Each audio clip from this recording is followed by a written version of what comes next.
오늘 우리가 읽은 이 본문 마르다와 마리아의 이야기는 아마 교회를 좀 다녀본 사람, 또 성경을 좀 읽어본 사람들은 아마 누구나 너무나도 잘 알고 있을 법한 그런 익숙한 이야기라고 생각합니다. 그런데 우리가 너무나도 잘 알고 있는 본문인 만큼이나 이 이야기에 대해서 우리가 편견과 오해가 많은 것도 사실입니다. 우리가 보통 이 이야기를 대할 때에 마르다처럼 분주하게 일하는 것보다 마리아처럼 하나님의 말씀을 듣는 것이 더 좋은 일이다 라고 그냥 그렇게 결론을 내릴 때가 많죠. 그래서 말씀을 듣는 것보다 일하는 게 먼저가 돼서는 안 된다라는 어떤 단순한 결론을 내리기도 합니다. 물론 그것이 아주 틀린 말은 아닌데요, 오늘 본문이 우리에게 전하고 싶은 또 한 가지 핵심은 그것이 아닙니다. 우리가 이 이야기를 잘 이해하기 위해서 먼저 알아야 할 것이 있습니다. 지금 이 당시에 사회적 또 문화적으로 볼 때에 분주한 마르다의 행동은요, 지극히 일반적이고 상식적인 집주인의 행동이었다라는 것을 우리가 알 필요가 있습니다. 손님이 집에 방문했을 때 그 손님을 극진하게 대접하는 것은요, 매우 중요한 일이었습니다.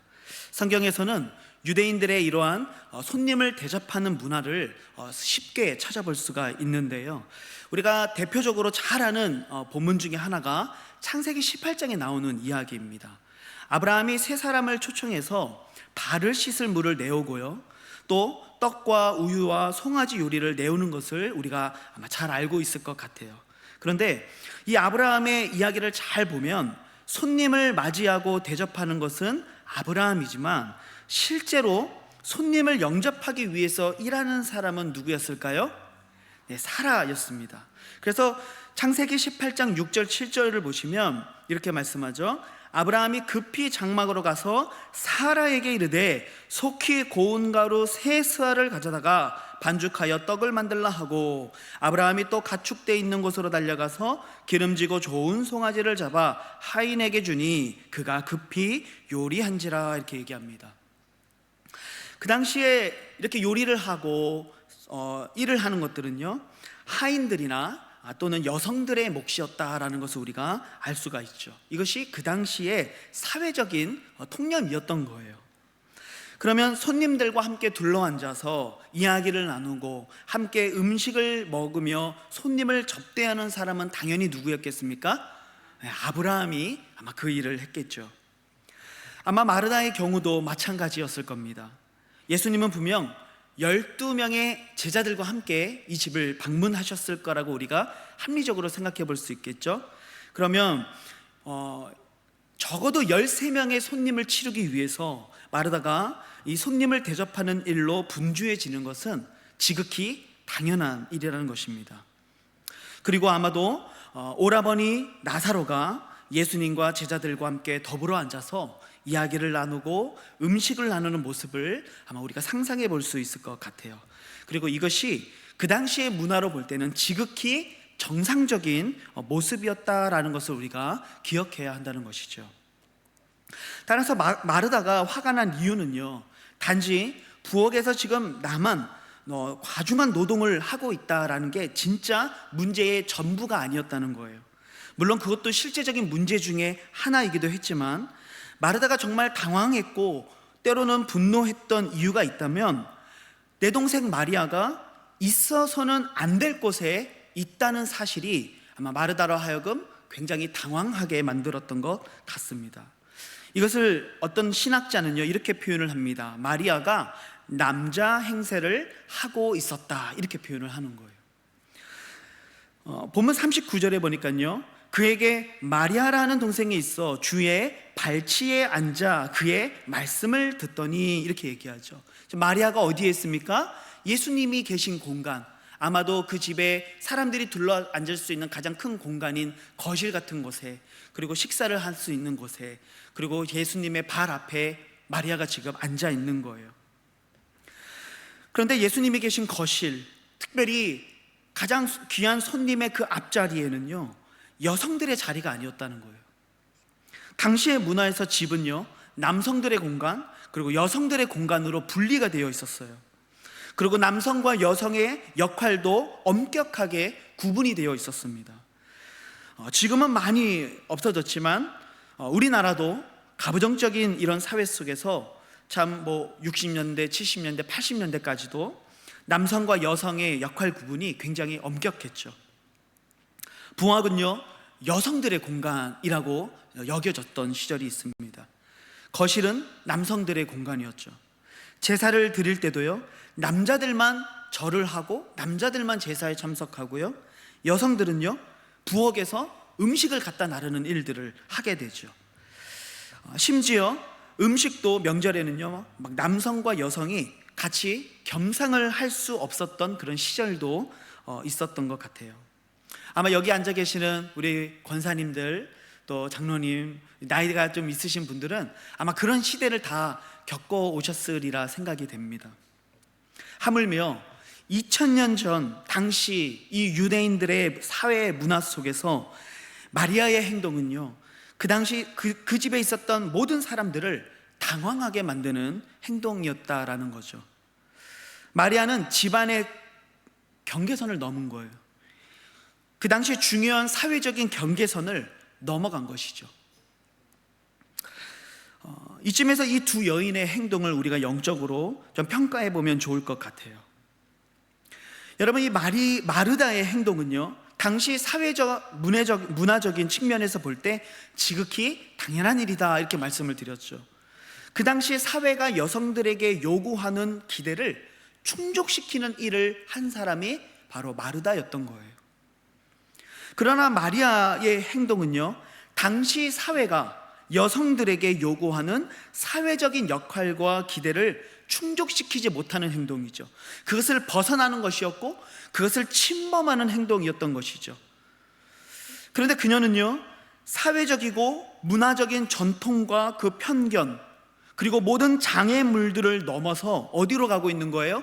더 귀한 것, 더 본질적인 것, 더 영원한 것을 향해 나아가는 믿음의 모습을 바로 이 마리아라고 하는 여인이 우리들에게 보여주고 있다는 것이죠.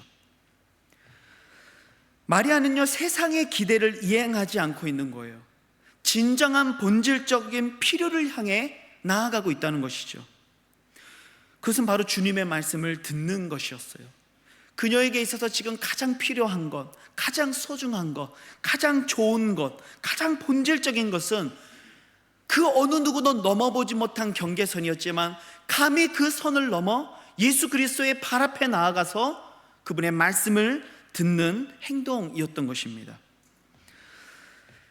바로 이 지점이 오늘 말씀이 우리에게 주는 도전과 핵심적인 메시지가 있다고 생각합니다.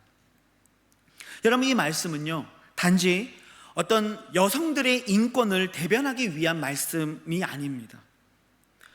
이 말씀은 여성을 넘어서 오늘을 살아가는 그리스도인들이 내가 살아가고 있는 사회에서 그리고 문화 속에서 이루어지고 있는 어떤 질서, 세상에 만들어 놓은 어떤 가치, 그들이 중요하게 여기는 이러한 가치들을 뛰어넘지 못한 채 그저 이름만 그리스도인으로 살아가면서 나는 그저 사회의 지극히 평범한 한 구성원으로만 살아가고 있다면 오늘 우리 모두가 예수님 앞에 나아가지 못한 마리아처럼 살아가고 있다는 말이죠. 우리가 살아가는 이 세상 속에서 기독교인이라고 하는 이름은 가졌지만 세상의 가치와 기준, 그리고 그 세상이 원하는 기대를 따라 살아가는 마르다가 이 세상에 너무나도 많이 있다는 거예요. 심지어 마리아와 같이 세상의 가치와 기준에 맞서서 사회적인 통념을 벗어나서 결코 넘어선 안 될 경계선을 넘어 예수 그리스도의 발 앞에 나아가 그 주님의 말씀에 귀를 기울이고 그 말씀의 가치를 따라 살아가려고 하는 현대인의 이 그리스도인들을 보면서 이 마르다가 어떻게 합니까? 정죄하고 그들을 비판하는 것이죠. 정작 자신들은 믿음으로 결단하지도 못하고 믿음으로 그 세상을 이겨내지도 못하면서 그 경계선을 넘어 주님 발 앞에 나아가고 있는 마리아를 정죄하며 살아가고 있다는 것이죠. 사랑하는 성도 여러분, 2025년을 우리가 시작하는 이 첫 수요 예배로 우리가 함께 모였습니다. 우리 교회가 이번 한 해를 나아가면서 품은 가장 큰 비전과 소망 중에 하나가 무엇입니까? 이 표어처럼 온전한 제자가 되는 길입니다. 정말 주님 앞에 우리가 온전한 제자로 살기를 소망하는 것이죠. 근데 여러분, 우리가 온전한 제자로 살아가야 될 삶의 터전은 어디입니까? 그것은 교회가 아니라 우리가 살아가고 있는 삶의 저 세상이라는 것이죠. 그렇다면 우리는요, 그 세상이 만들어 놓은 질서, 그 세상에서 통념되는 그들의 가치, 문화라고 이름하는 그들의 가치를 뛰어넘고 그 선을 넘어서 말씀의 자리 앞으로, 주님의 자리 앞으로, 예배의 자리로, 영적인 자리로, 가장 소중하고 본질적이고 가장 귀한 우리의 삶의 자리로, 우리의 삶의 자리에서 뛰어넘어가야 된다는 것이죠. 그것이 오늘 본문을 통해 하나님 우리에게 도전하고 싶은 핵심적인 메시지라는 것입니다. 여러분, 세상이 우리에게 요구하는 것들이 있어요. 세상이 우리들에게 바라는 모습이 있어요. 세상은 우리가 세상의 옷을 입고 살아가기를 기대하죠. 사회를 부흥시키는 경제인으로서, 사회의 한 이바지할 수 있는 한 구성원으로서 우리가 살아가기를 원하죠. 그들이 기대하는 것은 우리가 그리스도인으로 살아가는 것이 아니에요. 그런데 우리가 그들의 기대, 그들의 요구를 맞서 싸우면서 그 경계선을 넘어서 예수 그리스도의 발 앞에 나아가 그분의 말씀을 내 삶의 기준으로 삼고 살아갈 때 주님은 우리들에게 무엇을 약속하냐면, 너가 선택한 그 좋은 것을 통해서 결코 그 기쁨을 빼앗기지 않을 것이다. 주님이 이런 약속을 주시는 거예요. 그래서 본문 42절 말씀에 보니까요, 몇 가지만 하든지 혹은 한 가지만이라도 족하니라 마리아는 이 좋은 편을 택하였으니 빼앗기지 아니하리라, 이렇게 말씀하세요. 세상이 이 기쁨을 우리를 빼앗고 싶어 하죠. 하지만 우리가 택한 이 좋은 것, 영원한 것, 본질적인 것, 말씀의 자리로, 은혜의 자리로, 우리가 살아가는 삶의 자리에서 온전한 제자가 되기로 다짐하는 믿음의 삶 속에서 우리가 선택한 그 삶을 통해 하나님은 결코 그 기쁨을, 그 감사를, 그 충만한 은혜를 뺏기지 않을 거라고 하나님은 우리들에게 말씀하고 있는 거예요. 그래서 저는 오늘 여러분들께 이 말씀으로 도전하고 싶습니다. 2025년을 살아가는 이 첫 번째 수요 예배를 통해서 이 세상이 원하는 세상의 가치와 기준을 뛰어넘어 정말 영원한 것과 본질적인 것, 주의 발 앞에 엎드리는 예배자의 삶으로, 믿음의 삶으로, 말씀의 삶이요 기도의 삶으로 나아가는 이 시대의 마리아들이 되시기를 우리 주님의 이름으로 축복합니다. 우리가 이 세상 2025년을 한 해를 살아가면서 아무리 많은 것들을 이루고 많은 성공들을 거둔다 할지라도 그리스도의 발 앞에 나아가 무릎 꿇지 못한다면 우리는 실패한 인생이라고 말할 수 있을 거예요. 우리가 그런 인생을 산다면 우리가 많은 성공 속에서도 결국 마르다처럼 염려하고 근심하는 인생을 살 수밖에 없는 것이죠. 그래서 본문 41절에 보니까요, 주님이 이런 말씀하세요. 마르다야, 마르다야, 네가 많은 일로 염려하고 근심하나, 이렇게 얘기하죠. 아무리 많은 것들을 하고 있어요. 하지만 늘 분주해요. 늘 염려와 근심으로 가득 차 있죠. 하지만 어떤 어려움 속에서도 내가 예수 그리스도의 제자라는 사실을 다시 한번 생각하고 이 세상의 모든 방해물들과 모든 조롱과 그런 모든 박해를 뛰어넘어서 예수 그리스도의 발 앞에 나아가서 그분의 발 앞에 우리의 모든 짐을 내려놓고 참된 쉼을 얻고 주님의 말씀에 우리의 영적인 귀를 기울일 때에 주님께서 우리의 삶에 정말 말로 형언할 수 없는 가장 큰 영적 기쁨을 주실 것을 여러분 믿음의 눈으로 바라보시기를 주님의 이름으로 축복합니다. 그래서 마리아처럼 정말 그 주님이 주시는 참된 기쁨을 빼앗기지 않는 한 해, 주님과 함께 동행하며 온전한 제자의 삶을 살아내는 승리의 한 해가 되시기를 우리 주님의 이름으로 축복합니다. 오늘 말씀을 기억하며 우리 같이 한번 기도했으면 좋겠습니다. 여러분, 2025년 한 해를 살아가며 여러분들에게 어떤 도전과 또 어떤 계획들이 있는지 여러분 마음에 한번 떠올려 보시기를 바랍니다.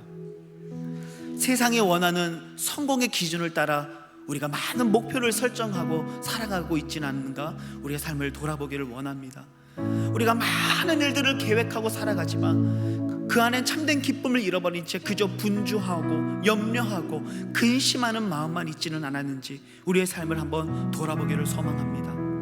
우리가 진정으로 기뻐하며 진정으로 하나님 앞에서 충만한 믿음의 삶을 살아갈 수 있는 삶의 비결은 세상의 그 어떤 도전과 세상의 그 어떤 방해에도 불구하고 그 경계선을 뛰어넘어 예수 그리스도의 발 앞에 엎드려 주님의 말씀을 듣고 그 말씀으로 나의 삶을 채우며 그 말씀에 순종하며 온전한 제자의 삶을 살아가기로 결단할 때 우리는 참된 기쁨을, 빼앗기지 않는 기쁨을 누리며 살아갈 수 있습니다. 이 시간 기도할 때 주여, 올 한 해 정말로 모든 장애물들을 넘어 하나님을 예배하는 삶을, 하나님 앞에 나아가는 삶을, 하나님의 말씀을 붙드는 삶을, 영원하고 본질적인 삶을 추구하는 믿음의 삶을 살게 하여 주셔서 염려와 근심으로 가득 차는 인생이 아니라 하나님 주시는 참된 기쁨으로 충만한 한 해가 되게 하여 주시옵소서. 우리 주여 한번 부르짖고 하나님 앞에 간절하게 기도하기를 원합니다. 함께 기도하시겠습니다.